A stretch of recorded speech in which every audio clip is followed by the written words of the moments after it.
तैयार रहिए, स्टार्ट।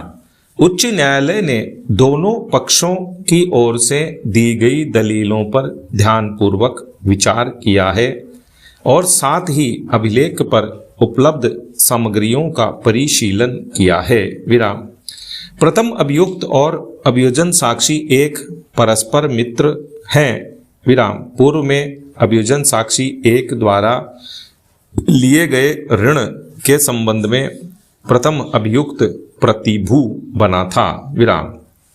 इसके अतिरिक्त ऋण की रकम के आहरण के पश्चात प्रथम अभियुक्त ने अभियोजन साक्षी एक से उसके एक भाग की मांग की, जिसे उसने यह आश्वासन देने के उपरांत प्राप्त किया कि वह ऋण की रकम का उस भाग पर उस पर प्रोद्भूत ब्याज के साथ प्रतिसंदाय करेगा। विराम। चूंकि प्रथम अभियुक्त ने अभियोजन साक्षी एक द्वारा मांग किए जाने पर ऋण की रकम का प्रतिसंदाय नहीं किया, इसलिए यह कथन किया गया है कि अभियोजन साक्षी एक ने तारीख 28 दिसंबर 2008 को बलपूर्वक अभियुक्त संख्या एक की बाइक अपने कब्जे में ले ली और उसे अपने निवास स्थान के बाहर खड़ा कर लिया। विराम। उसी तारीख को रात्रि 11 बजे अभियुक्त संख्या एक अभियुक्त संख्या 2 के साथ अभियोजन साक्षी एक के घर आया। विराम। अभियुक्त संख्या एक ने अभियोजन साक्षी एक से इस संबंध में प्रश्न किया कि उसने किस कारण से बलपूर्वक उसके दुपहिया यान को अपने कब्जे में लिया है। विराम।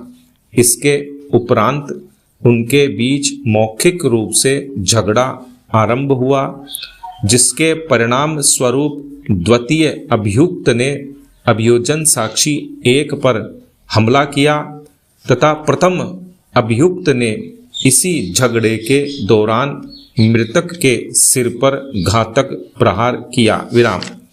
इस घटना के कारण वहां भीड़ इकट्ठी हो गई और इस घटना को पड़ोस में रहने वाले व्यक्तियों ने देखा, जिनमें अभियोजन साक्षी 2 भी सम्मिलित है। विराम। अतः अभियोजन पक्ष के अनुसार घटना को अनेक प्रत्यक्षदर्शी साक्षियों द्वारा देखा गया। विराम। अतः इस प्रश्न की समीक्षा किए जाने की आवश्यकता है कि क्या अभियोजन पक्ष की ओर से परीक्षा किए गए साक्षियों ने अभियोजन पक्ष कथन का समर्थन किया है। विराम।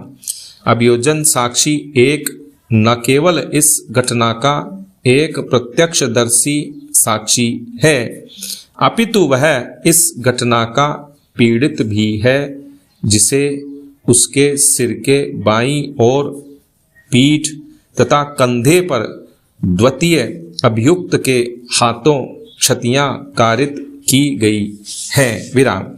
जब मृतक अभियोजन साक्षी एक को छुड़ाने के लिए आगे आया तो प्रथम अभियुक्त ने उसके सिर पर घातक प्रहार किया। विराम। अभियोजन साक्षी एक के अनुसार इस प्रकार के प्रहार किए जाने पर वह बेसुध होकर भूमि पर गिर गया। विराम। अभियोजन साक्षी एक के अनुसार इस घटना को उसकी माता श्रीमती मुथम्मा तथा मणि मुथुस्वामी पेरुमल पलानीमल और रासू ने भी देखा था, जिनकी परीक्षा नहीं की गई है। विराम। उसी समय पड़ोसियों में से किसी एक मणि नामक व्यक्ति की अभियोजन साक्षी 2 के रूप में परीक्षा की गई है। विराम। अभियोजन साक्षी 3 अभियोजन साक्षी 1 का सहकर्मी है, जो यह सुनने के पश्चात अभियोजन साक्षी 1 से मिलने आया था कि उसे अपीलार्थियों द्वारा क्षतियां कारित की गई हैं और इसलिए वह इस घटना का प्रत्यक्षदर्शी साक्षी नहीं है। विराम।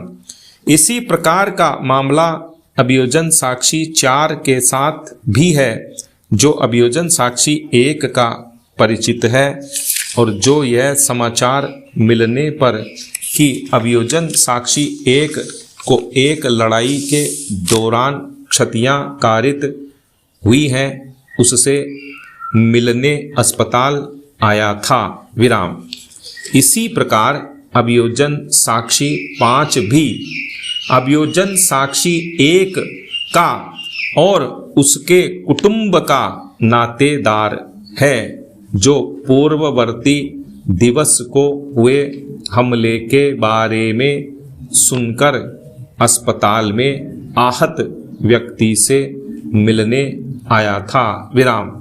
इस प्रकार अभियोजन साक्षी 1 और अभियोजन साक्षी 2 को ही अभियोजन पक्ष द्वारा प्रत्यक्षदर्शी साक्षियों के रूप में प्रस्तुत किया गया है और इसलिए उनके द्वारा प्रस्तुत किए गए साक्ष्य की गहन संवीक्षा अपेक्षित है।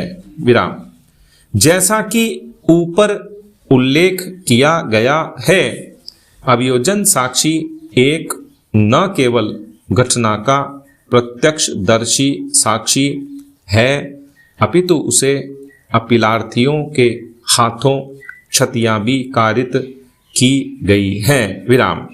दूसरी ओर अभियोजन साक्षी 2 एक स्वतंत्र साक्षी है, जिसकी परीक्षा अभियोजन पक्ष द्वारा की गई है। विराम।